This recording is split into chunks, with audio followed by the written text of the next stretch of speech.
for helping us out. It's the least we could do. Anyways, we need to make the hybrid. We need the genomes. Well, there might be a little issue. And what is that?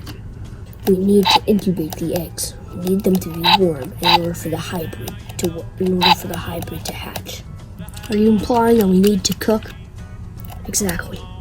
We need to cook, Sam.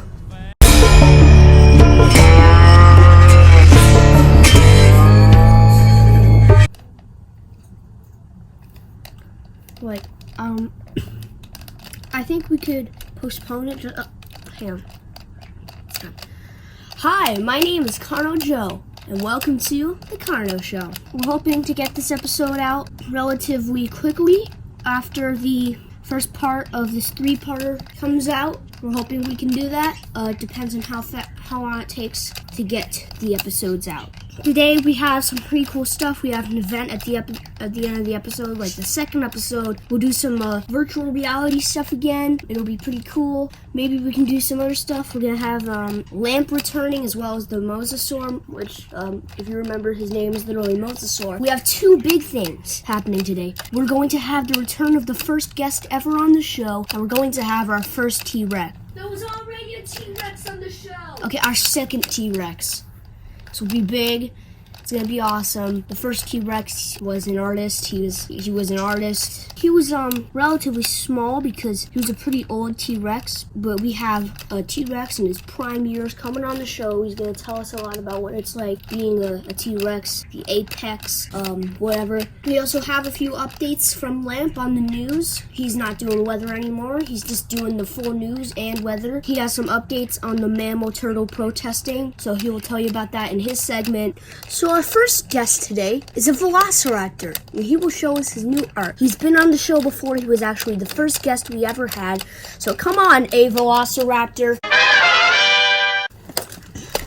Hello, I'm a velociraptor, and I was the first guest ever on the Carno show, and I still hold that title today. So today, I'm going to show you my new art piece. I call it, if the staff would be so kind as to put it on the screen, I call it Please Eat. It's a direct continuation of my other art piece called Don't Eat. Now, as you can see, the guy walks up to the donut with a sign that says Please Eat, but this guy is the brother of the guy who ate the donut in my first comic who died, so he goes, no, and he gets mad at the donut because he thinks he's gonna poison him because the other donut had poison. So basically, he keeps getting mad, and the donut gets mad because he didn't get eaten. So basically, the donut charges up a laser and fires it at the guy, and the guy's dead, and the donut's happy and waits for another person to come over and eat him. So is this going to be the first, is this going to be the last part of this series of comics, or are you going to make a trilogy?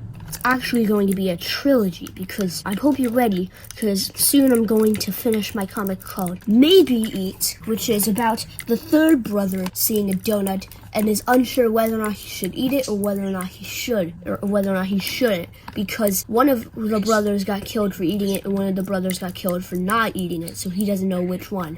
And it's basically this huge psychological, in-depth exploration of the human mind and decision-making, which will talk about many different human emotions and how the brother has dealt with the trauma of both of his brothers being killed by donuts, and how will he overcome that when he is faced with a donut of his own. It will be the climax of the trilogy, and it will cover many deep themes, and it will be very psychological and surrealist. Wow, I can't wait for that. Definitely going to be a wild ride. Your 2 other comics were amazing. I can't wait to see what you make this time. Yeah, I hope you're all ready for when it comes out, because it's definitely going to be my best work yet. It's going to be very long, but it will be worth the read. So, a velociraptor, can you tell us any information about what happened at Comic-Con last year? Right, the incident. I guess it all started. What happened was, I don't think I can say this live. Well, it wasn't pretty. I can tell you that. We don't need an explanation for what happened. We just need some details on a certain... We're just asking if you have any information on a certain Charlotte Green. Do you know anything about that person? Do you know what happened to them or anything else? Charlotte Green. Well, let me think.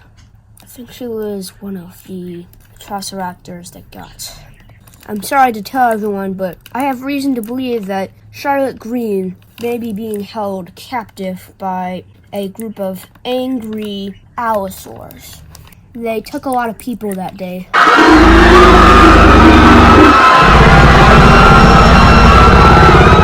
5 of which their bodies have been found. My heart goes out to all the victims. I hope nothing like that ever happens.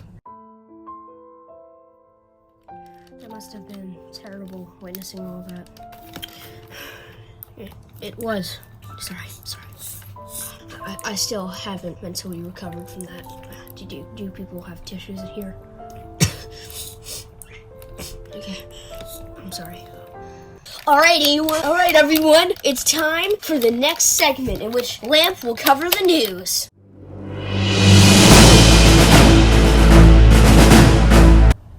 Hey everyone, I'm Lamp. Today we're doing the news. It's been a while since I was on here. Yeah, so basically... oh my god. Okay, basically...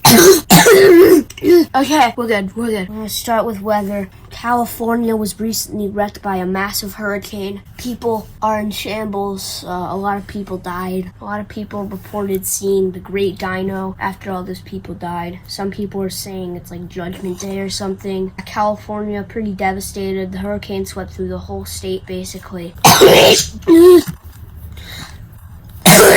Yeah. Okay, so today in the Hell Creek Formation, you can expect to see some mild rain, but tonight you could probably see some lightning. There's going to be a bit of thunder as well, so nothing too bad, but still. A lot of people on tweets and all the offensive people are going like California couldn't take the heat and California got wrecked, pwned. Hashtag we're better at Orlando and stuff like that. Moving on, we have some pretty gruesome information on the mammal turtle protesting. There have been recently a lot of hate crimes. There were a few other incidents where a lot of dinosaurs were attacking mammals for no reason aside from their own beliefs. A lot of those geneticists, they've been going around committing hate crime that's very disgusting stuff. More specifically, we've seen a group of allosaurs attacks at last year's Comic-Con. We've seen they've taken multiple mammals hostage. We're not sure what will happen, but it's not looking good.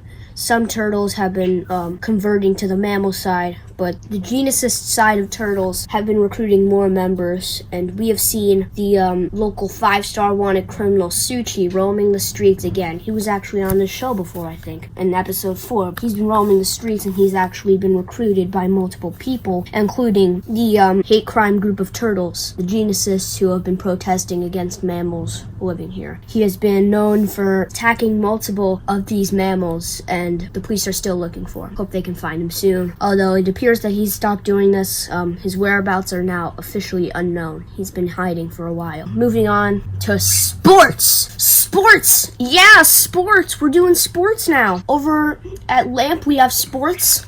Hey, I'm Lamp with sports.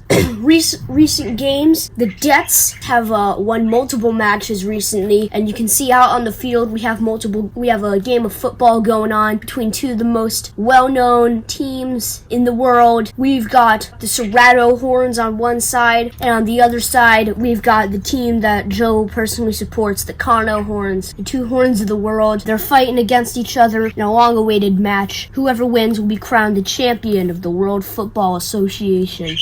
Yeah, it's looking pretty good. Back to you, Lamp. Alright, that was pretty interesting, Lamp. Thanks, Lamp, for sports with Lamp. I'm Lamp. Right now, I've been getting information that there's actually a robbery going on right now at the local ABC convenience store. It's been robbed multiple times this year, and this is the actual 5th robbery this year. It's believed that the culprits are the same people every time because, we've seen them. They drive the same car, although the police have not been able to get into their car because they attached flamethrowers to the sides of the doors. It is believed this is because it is a better Jeep. Better Jeeps, better prices, better Jeeps. This episode of Carno Joe is sponsored by Better Jeeps. Back to you, Better Jeeps. Better Jeeps! Tired of having to drive submarines on land because you can't get a good car? Well then say hello to Better Jeeps. We've listened to your criticisms and we're now back. Our car now comes with an engine. It's the new model, the best Jeep. We are Better Jeeps, and we have created the new best Jeep. It comes with an engine. Engines are free. You can also turn on autopilot if you don't want to drive. Just send it to your location and it won't drive off a cliff. New high quality wheels. They get rolled. These won't pop or flatten no matter how hard you try. So if you're tired of robbers putting up like nails on the road, then don't worry, because your car won't have a foot. It'll simply just keep driving. Mainly because the tires are literally made out of metal. That means if you run over someone, they'll probably like 100% die, but it'll be worth it to get to hear a crunch of bone caused by Better Jeeps. Better Jeeps, better prices, Better Jeeps. Get better. Better prices, Better Jeeps.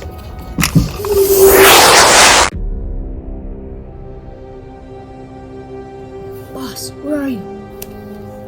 He's not here right now. He's waiting for us in the bunker. He's getting impatient. We have to carry this out today. It's now or never. Alright, we should be able to initiate it by the end of the episode. Let's hope we can get this done. Got it. Alright, are you ready? We have to infiltrate. Remember, wait until the end of the episode before you call us in. Got it. We can do this. Alright. Alright, let's get to the boss.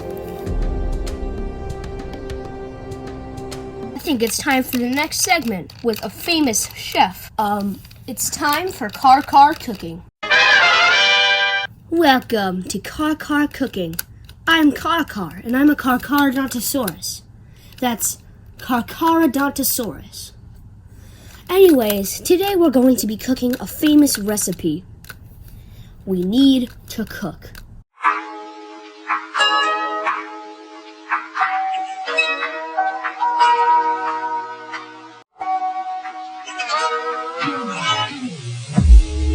This is a family recipe, and it's a carnivore-only recipe. So if you are an herbivore, then you cannot cook this. Okay, put in 1 crab. Put in 1 tree. Put in 1 whale shark. Has to be a juvenile so you can fit it. Put in 1 small submarine. Put in 1 shopping cart. Now heat it up to 204 degrees. Oh god! You can't use a wooden bowl. Where's the fire extinguisher? Fire extinguisher! So, what is it you have prepared for us today, Car? It's an old family recipe. It's called the Shark Shopping Wheel, the Shark Shopping Cart Tree Submarine Crab Soup. This isn't a soup. I know that, but I just like to call it that because I like to call it that. What makes it so good? Well, the perfect blend of flavors can truly present an amazing taste in your mouth. It's great for parties. Although this is a carnivore party, this is a carnivore recipe, so you can only use it at carnivore parties.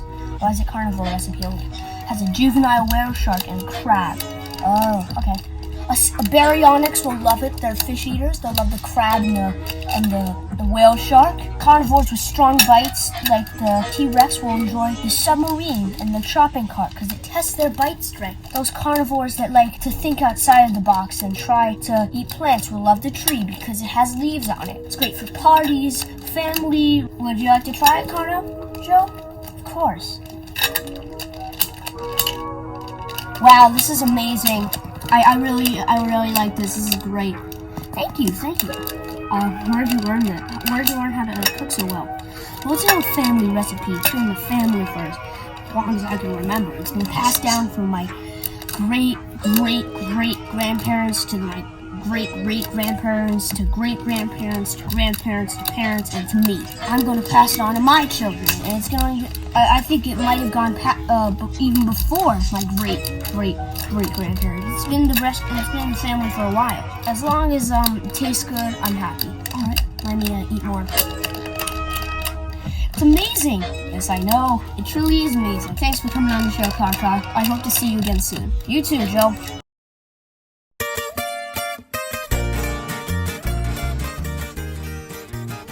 What is it you've prepared for me, and how will it help us? Tell me, Sam, are you interested in hybrids? We already have a hybrid on our team. Yes, but he's only good for sneaking around.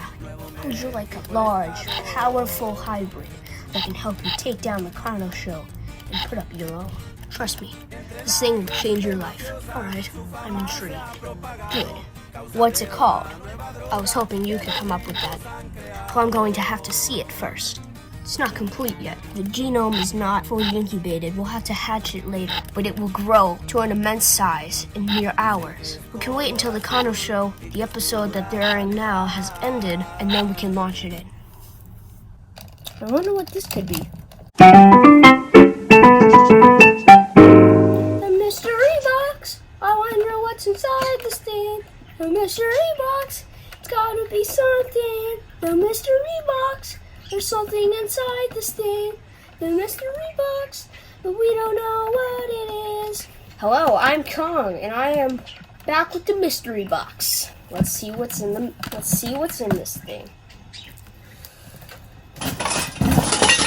This is interesting. That's weird.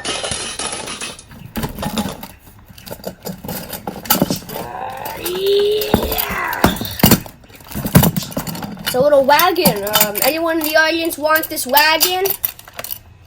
You over there, you look like you want a wagon. Alright. This has been the mystery box with Kong. Back to you, Carno Joe. Hey everyone, it's me, Trikey, and hang on, there's that blueberry smell again. Hey everyone, it's me, what is that? It's me, Trikey. Today, I'm gonna be reviewing Better Jeeps for the second time. That's the amount of horns I have on the top of my head. You know what I mean. Anyways, Better Jeeps is back, and they claim that they're better. So let's review the car. It's the new Better Jeeps model, the best Jeep. Let's see if it's truly the best. They say they come with an engine. Let's see if that's true. They come with an engine, all right. All right, that's pretty good. I was driving this around earlier today, and it's pretty good. I did run over someone, and I heard a crunch, but it was cool because the wheels were metal. They advertised that as feeling satisfying, so I said it felt satisfying because, like, I don't know. Anyways, this light looks pretty good. I've tested it at night. It can light up pretty well. You can also adjust it to light up areas you want to light. The default is that. It also comes with a satellite to play music if you want to play music. Yeah, it's like tied on there. It's pretty cool. Overall, it's okay, but there's one thing, one critical failure that they made. It's supposed to be the best Jeep, but I think the best means that the best Jeep has to be washed by itself. As you can see, it's pretty dirty just like any other car, but they advertise it as the best Jeep. Now, normally, this wouldn't be a problem if they advertised it as just a better Jeep than the better Jeep, but they advertise this as the Jeep, the best Jeep ever. And the best Jeep ever should come with a car wash. So why don't I see a car wash on this so-called best Jeep? That's my main argument. For now, I give this an 8 out of 10. However, I do not think this deserves the title of Best Jeep. I think it should be better than better Jeeps. This was Trikey. Back to you, Carno Joe. Hello, everyone. It's time for the interview with a T-Rex and what it's like being the top predator in the Hell Creek Formation. Hey, everyone, it's me. I acted in a movie once. I'm Rexy. I'm a T-Rex. Hey, Rexy, so we have you on for 2 reasons. 1, we want to know what it's like. And 2, you acted in a movie, and it's nice having stars on the show for once. I'll be happy to answer some questions for the interview. So what do you got for me, Joe? So, Rexy, can you tell us what it's like being the top predator in your ecosystem? You know, it's not that big a deal. It's not like I eat people or anything, but a lot of people are typically afraid of me because, well, T-Rexes get bad rap for what I'm concerned. There have been a lot of T-Rex murderers in the past. I mean, those are just the bad apples. There's a lot of good ones out there, you know? There's T-Rexes who try to do good. They try to evolve the world, you know? We have T-Rexes at GASA who are trying to build a laser to stop the meteor from killing us all in 2.39 million years. I mean, even though it's in a couple million years, it's still cool that they're trying. Maybe they can have a huge laser gun by the time it's time, and they can destroy the meteor, or asteroid, or whatever you want to call it. Now, T-Rexes, I think they're misunderstood a lot, you know? And besides, it's not like we're the most powerful being ever. As a matter of fact, like, pretty sure the right Triceratops can give us a beating if we're not careful, you know? I mean, why does everyone think that you're gonna kill them? It's not like you're a murderer. I mean, you've acted in multiple movies, you have a good reputation, so are people still afraid of you now?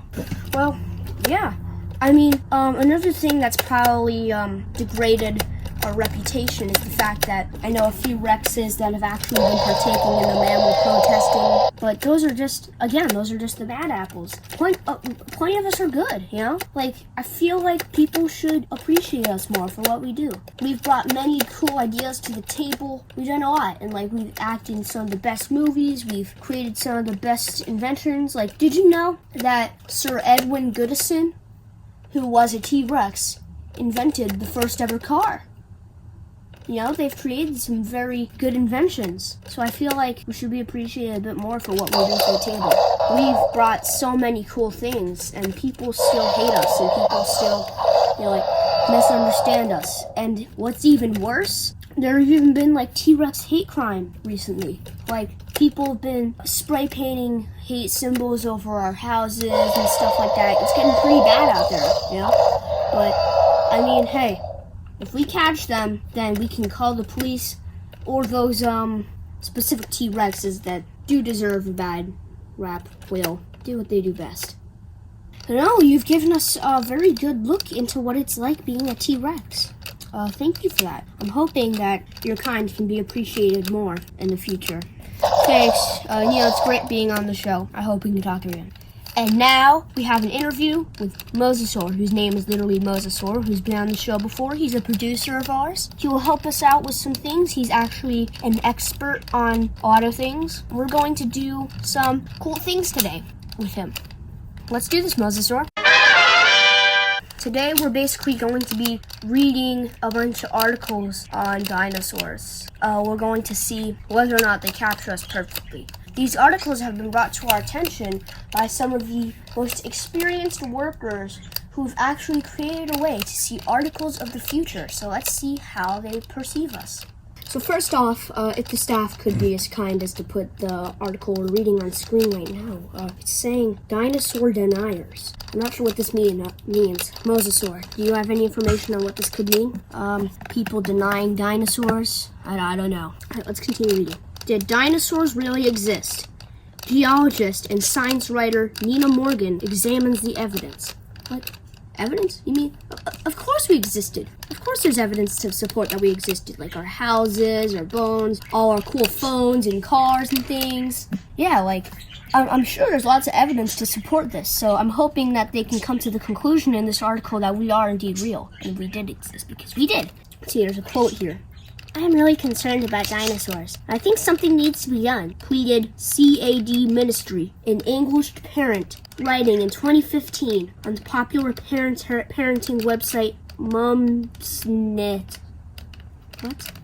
What are they concerned about? I mean, it's not like we're real, and it's not like it's not like we're still alive in their timeline, right? And like, even if we are, it's not like we're going to eat their kids. We're civilized, right, Mosasaur?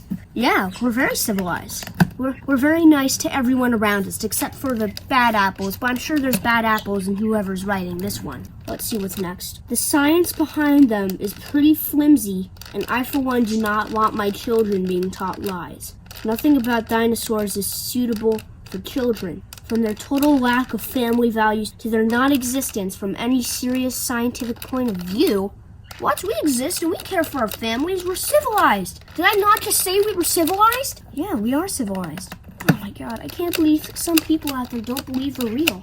Any proper look at the facts will reveal that dinosaurs simply never existed? What? Of course we existed. We're right here. I mean, we exist. We're real. Yeah, I can confirm that we are real. Who's writing this? Who said this? You know what? Let's read the next one. Right, this next one's called Did Dinosaurs Actually Exist? Oh my god, not another one. Yeah, this is ridiculous.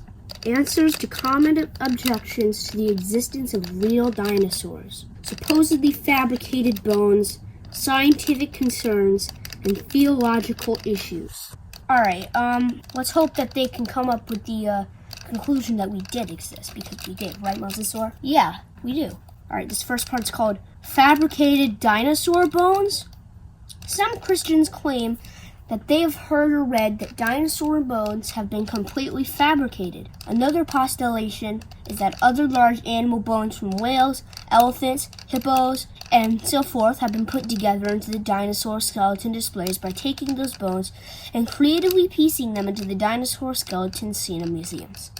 Okay, this is ridiculous. In museums, we don't have our own skeletons. We have skeletons of animals before us. And our bones are not fabricated. I've seen it up close. They are not fabricated. I watch those doctor shows sometimes, and they have to do these weird things with the person's bones and during the surgery. They don't look fabricated to me. Mosasaur, you watched those shows with me once, right? Yeah, not fabricated. Ironically, many of the same people who make these claims accept the validity of other extinct animals such as mammoths, mastodons, ground sloths, and woolly rhinos. And they might even believe that dinosaur skeletons have been made from the bones of these other creatures.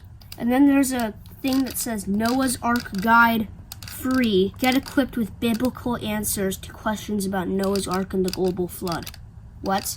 It says download now. Should we download it now? I'm not sure. Let's save that for later. Okay, we'll check out the Noah's Ark Guide free later. This is the final one. Did dinosaurs really exist? A Christian response. What is it with these things, with us not existing? I mean, of course we exist. These people are really, really lame. For centuries, scholars have debated whether dinosaurs ever roamed the earth. Did they coexist with humans? Mosasaur? Yeah. What's a human? No idea. If they were real, why is there no mention of it in the Bible? Hey, do you know what the Bible is? Still, no. Did God really create all living things during the 6 days of creation? What are they talking about? I still have no idea what this is. Author Derek Isaacs contends that the great mysteries of our human existence, what's a human? Can only be answered through the knowledge of Jesus Christ. In his new book, Dinosaurs or Dragons? Isaac presents many unique theories, including the notion that the term dragon, mentioned in several translations throughout Scripture, are actually the creature that we know today as dinosaurs. CBN.com program director Chris Carpenter recently sat down with Isaacs to discuss why he believes the dragons of the Bible are indeed dinosaurs. Powerful impact of this theory could have on refuting evolution and why the book of Revelation may hold the key to his theory. I mean, at least they're not saying that we don't exist yet. Yeah, that's a win in my book. Wait, what's this at the bottom of the article? Sponsored by Dino Labs Deluxe. What's that supposed to mean? Dino Labs Deluxe? Why is that there? Joe, what is it? Something you should know. What? It's saying that our plans are coming to fruition. Whose plans? Yeah. Whose plans is it? Whose plans are this?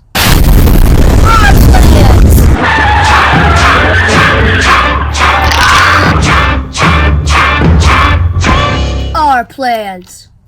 Oh my god, it's Sam. Wait, how could you kill him like that? Who? Oh, right, that guy. Well, he wasn't really important anyways. Whatever. I'll just call security. They'll take you out. That normally would work if I wasn't alone. I mean, that normally would work, but this time, I'm not alone. Everyone in the Carno show has ever crossed. Sushi and Sarky. We also have Barry, the baryonyx, and that hybrid that you found in the mystery box. Barry? You were my uncle's friend at Dino Lab Deluxe. Well, Joe, times have changed. I've switched sides now. At least you still have the Christmas present I gave you. That way you can remember when I was your friend. Although, it's too late now. Sam and his friends, and the team as a whole, we're taking over the show. What? You can't take over the show. It's my show. Not anymore. We have revolted. And it's time to take over your show. Trust me, it's gonna be in better hands. Your show is bland, boring, wasn't funny. But now that we're taking over the show, we're going to improve it. We're going to air it live, and it's going to be on the same channel that this original show aired on. Except it's going to be better. It's going to be Sam's Super Show. With everyone. Sam's Super Show. Everyone's gonna love Sam's Super Show. It's gonna be fantastic. In fact, we already have our own theme. Have a listen.